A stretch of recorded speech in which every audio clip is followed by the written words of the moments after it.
Alors, peux-tu me dire comment tu t'appelles? Laurent. Alors Laurent, qu'est-ce que tu fais ici à Ikea? C'est quoi toi? T'es référent handicap, c'est ça? Ouais.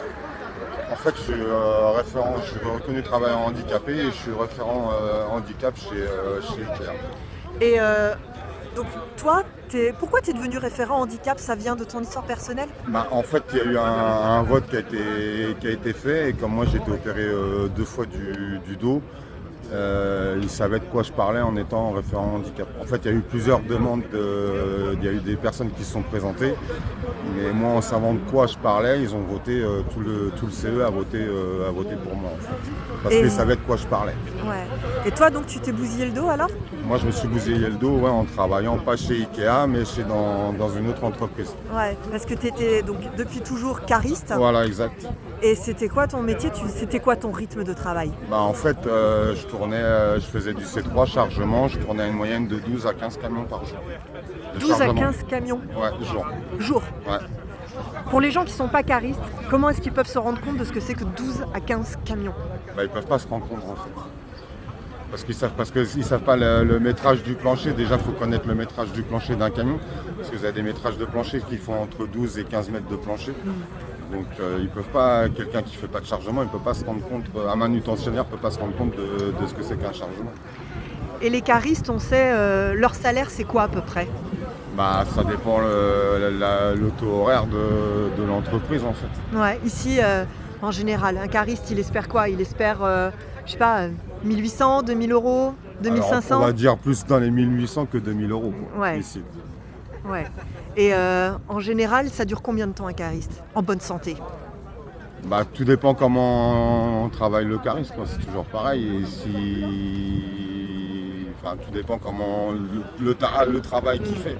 Parce que vous avez un cariste qui va pas charger, qui va faire que du C3 en roulant dans un entrepôt et lui il va pas s'esquinter entre guillemets parce que c'est du lisse, mais quelqu'un qui va rentrer, sortir d'un camion, quelqu'un qui va faire du C5, qui va monter, descendre, défilmer les palettes, c'est pas le même travail. Ouais. Et lui, celui-là, il dure combien de temps en vrai? Tout dépend à la vitesse qu'il travaille et comment après c'est compliqué. Ouais. Moi je sais qu'à 35 ans j'ai le dos, il était mort. À 35 ans, toi, ton dos était mort? Moi, mon dos, à 35 ans, il était fusillé. Ça s'est vu comment que ton dos était mort? En fait, je me suis retrouvé avec des limbagos et après j'ai fait des examens. Et c'est là que je me suis retrouvé que j'avais un disque qui était carrément usé, qui était en sable en fait. C'est comme si j'aurais fait Paris-Marseille avec du sable dans mes chaussures. C'est ce que m'a dit mon chirurgien. D'accord. Et depuis, ton dos, c'est pas récupérable ça? Non, parce que j'ai été opéré 2 fois, j'ai des vis, j'ai une plaque en L5 S1 et la douleur zéro à la date d'aujourd'hui, je connais pas. Donc tous les jours, tu as mal? Tous les jours, j'ai mal. Et je prends un médicament qui est Tramadol en 150 mg. Tous les jours? Tous les jours, matin et soir. Ah ouais. Si t'as pas ça, tu peux pas dormir, c'est pas possible? C'est pas que je peux pas dormir, mais bon, j'ai une douleur qui va augmenter. Lorsque là j'ai une douleur qui est supportable. Et j'ai appris à gérer ma douleur parce qu'après mon opération, je me suis retrouvé 9 mois en centre de rééducation à Couvert. Ah ouais. Si tu avais un message là à dire justement aux dirigeants qui embauchent plein de caristes et qui leur demandent comme toi de faire 12 à 15 chargements de camions, tu leur dirais quoi?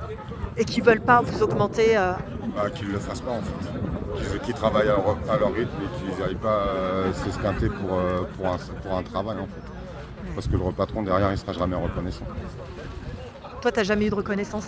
Non, moi la fois que quand je pouvais plus être cariste chez Bosch et Siemens, on m'a dit, il y a un chef qui a dit à une autre chef, tu prends Laurent, il est sans en arrêt de travail, qu'est-ce que tu vas faire avec un mec comme ça?